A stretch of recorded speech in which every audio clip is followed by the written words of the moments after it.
Hey, how's it going, everybody? Tim here, the frugal travel guru, back with another video. And today I wanted to talk a little bit about my thoughts on becoming a Greyhound bus driver. Now, we've talked in the past on this channel many times about the shortage Greyhound has for drivers, and I got to see this firsthand, got to see that it's getting worse firsthand on my last trip I took. What was it, probably 3 weeks ago now, maybe almost going on a month ago. 3-day trip from Las Vegas down here to Florida, and twice on that trip my bus's departure got held up because there was no driver, and so they had to call around and find a driver. Each time it was about 4 hours. The bus was 4 hours late. It took like 4 hours to find a driver to get the bus going, and I think in each situation they had to it wasn't the initial driver that was supposed to show up. They had to find, another driver. So added about 8 hours to my trip, which was really frustrating. One of them came near the end of the trip and I was just really ready to get home. So I got to see firsthand, that the problem is getting a lot worse. So today I was sitting around and I said, you know what?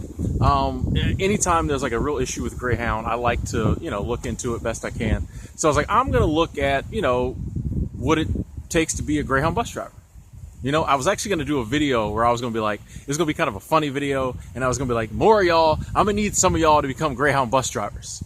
And I was like, well, if I'm going to make that video, I want to look into it a little bit. So I Googled becoming Greyhound bus driver. It takes you to the employment page for First Group PLC, who owns Greyhound. A lot of people don't know that, but it's actually a company based in the UK who owns Greyhound. And you get on there and they have these different sections for employment, and under drivers it had like 547 entries, and I was like, oh man, Greyhound needs over 500 drivers. I was like, oh, that's definitely gonna be a video. That'd be a great title. Come to find out though, that was all the driver positions they had in North America for First Group totally. So First Group's is a huge transportation company, so they own lots of other bus companies and things like that needed drivers. So for Greyhound, it wasn't that many. You could go and just click on a link and it took you just to the Greyhound positions, and wasn't near that many. I was kind of disappointed. But anyway, clicked on the Greyhound link, went to some of the Greyhound jobs, clicked on one of the Greyhound bus driver jobs because I really wanted to see how much money you make as a bus driver. Never found that out, but there was a video that said, it had the listing of what you needed to do. I think you got to be 22, clean driving record, be able to pass a physical, be able to pass their training, stuff you would automatically expect, to be a bus driver. But then it had a video where it's like, watch this video if you want to know more about, becoming a Greyhound bus driver.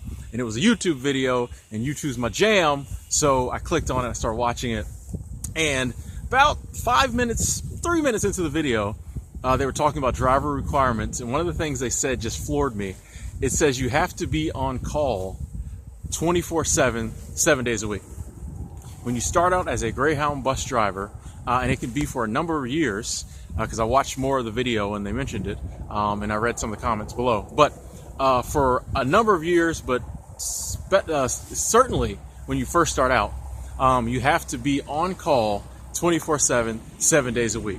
This is ludicrous. This is insanity. And they even say in the video, you can be called in any time of the night, any day of the week, to come to work. And when you first start out, you don't have a set route. You don't have a set schedule. You're just like sitting at home waiting for them to call. This is insanity. You know what I'm saying? Like, when I saw that, and then I looked in the comments below, and that's what most of the people were commenting on. People were like, 24/7 availability, 7 days a week. I'm like, I could see 24/7 availability, 5 days a week, maybe even 6 days a week. But you've got to give me one day, Greyhound, where I can't expect you to call. You know what I mean? I need one day. People got children. People got stuff they got to do. People got to go grocery shopping. You know what I mean? Like 24/7 availability, maybe a year, 2 years, who knows how long, an unspecified amount of time I got to be on call. That's crazy. Like, I can't think of like any other job that's like that. Maybe there are some out there, but they probably pay better too.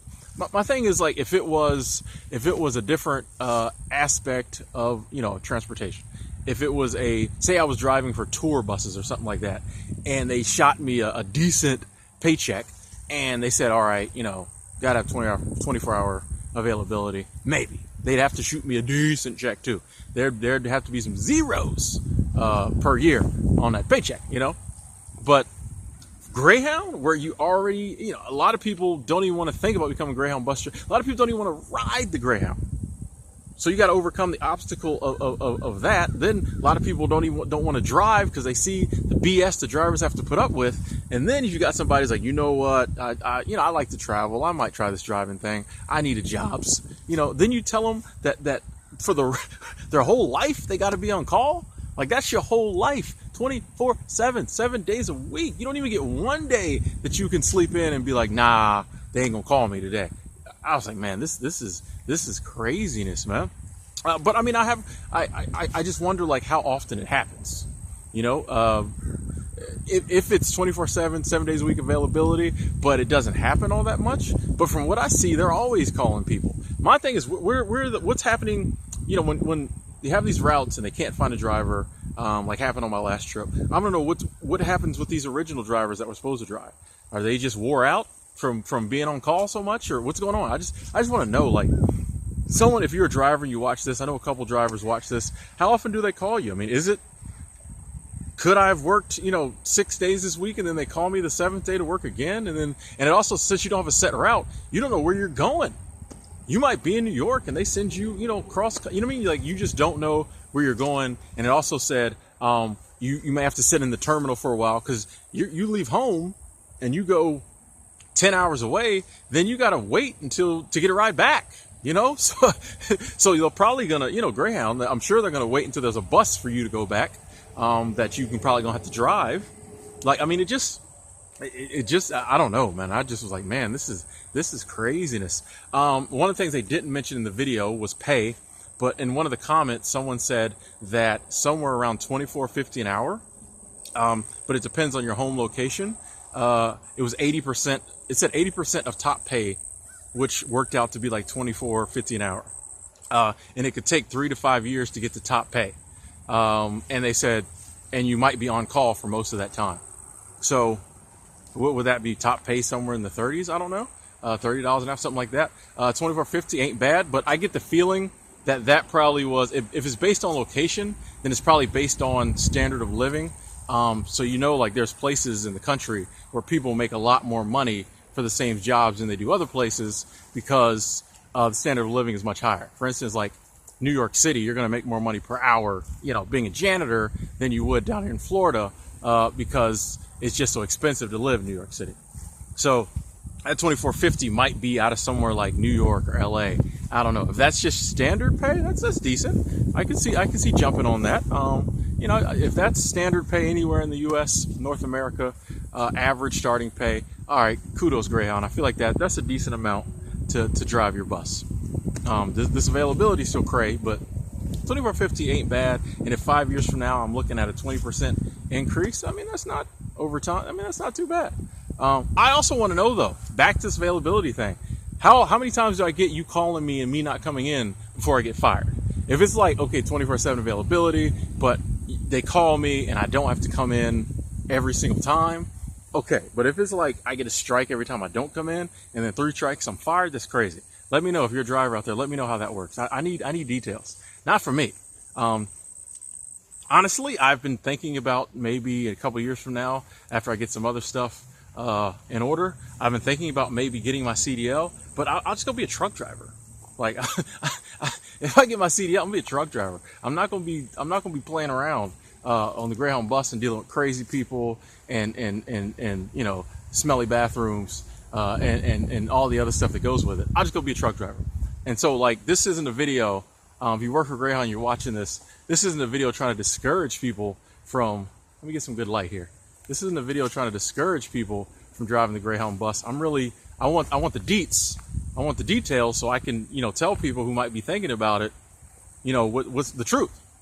You know, if you're a driver and you watch this, down in the comments, please, you know, lay out some of the details about the pay and how the availability works and some other stuff if you can. Because, you know, like I said, this video was originally going to be, I'm going to need more of y'all to drive Greyhound buses so I ain't jammed up in Kansas City and Atlanta like I was my last trip. Like, I would love for Greyhound to somehow figure out how to get all the drivers they need and then some.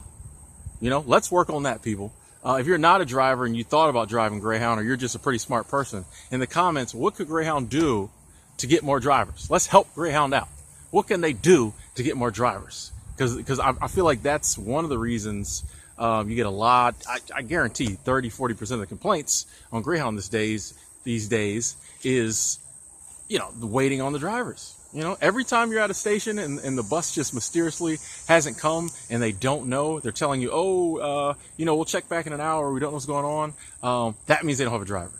They don't like to come out and say that, but every time that's happened to me, that's been the case. They just didn't have a driver. So we need to work on this for Greyhound, figure out how they can get more drivers. Yeah, so that doesn't happen, because you could knock down a lot of complaints that way. Anyway, yeah, if you're thinking about driving for Greyhound, just Google it. It'll I think it's like apply.firstgroup.careers or something like that. You can find it's pretty easy to find the link and go in there and yeah, go for it. If it's something you like and you're not deterred by the stuff I talked about, go for it. But yeah, just wanted to talk about that today. Nothing else really to say. I'd love to hear your thoughts on this issue. I'm Tim, the Frugal Travel Guru. Talk to you later.